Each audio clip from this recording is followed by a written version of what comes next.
Newsweek named my next guest one of the 50 most powerful people in the world.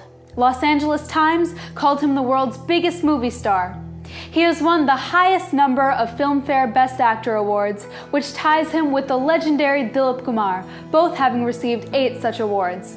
He is the recipient of the Padma Shri from India, Ordre des Arts et des Lettres from France, the Pyramid Khan Marni Award from UNESCO, and L'Étoile d'Or from the King of Morocco. Amongst the actors of the Indian film industry, there have been many superstars over the years, but there is one and only one king of Bollywood, King Shah Rukh Khan, who rules the hearts of 1 billion fans around the world.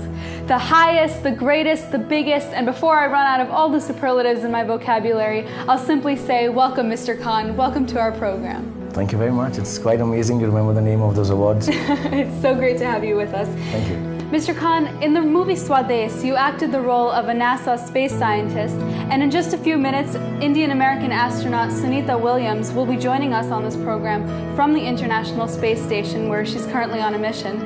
And interestingly enough, both you and Sunita Williams were born in the same year. She went up there with 2 other astronauts, and she'll be there for the next 4 months. So, Mr. Khan, if you were to go on such a space mission and were given the choice to choose your 2 companions to go with you, who would you pick?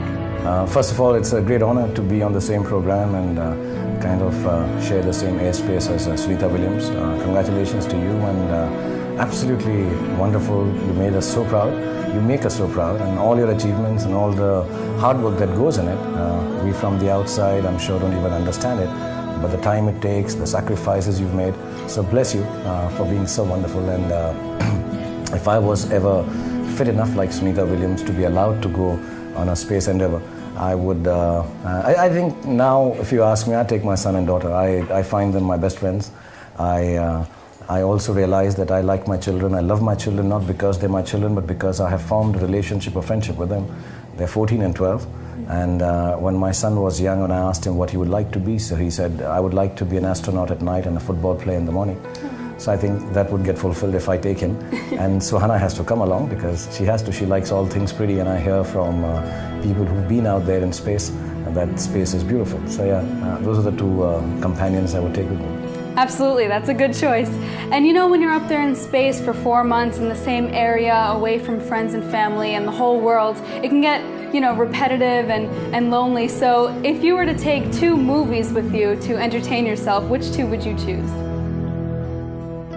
I don't know, for someone like me who's always surrounded by people, I would really welcome 4 or 5 months away in a small space, confined and just flying around and, you know, floating.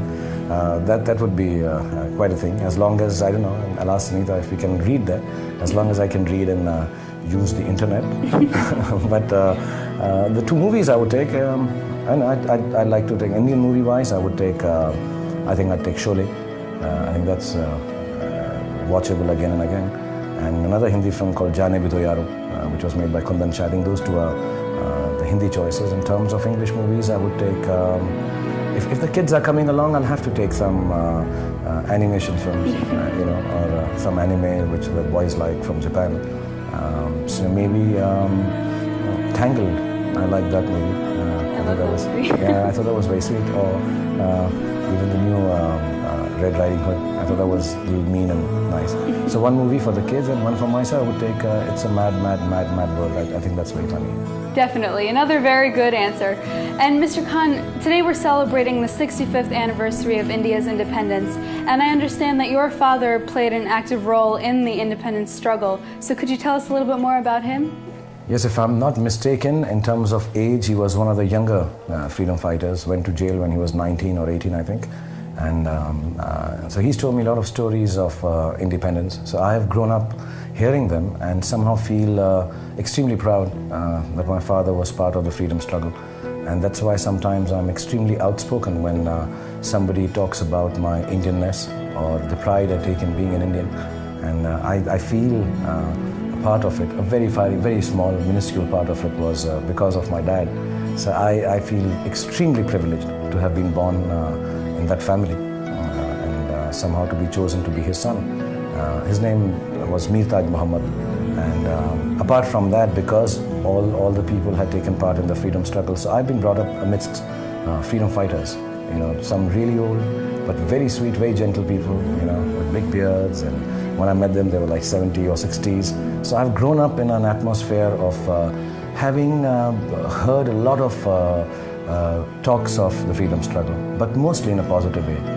I find people now talk about independence in a more cynical manner sometimes. But these people were so positive, so wonderful, having sacrificed some of them lives, some of them their health, and most of them, and I say that with great pride, most of them did not take any positioning in terms of favors from politicians post the independence also. They were very simple people. They used to wear salwars, and I remember one of them used to wear a red, like how the bands wear, a red jacket, and he used to be on crutches. I forget his name.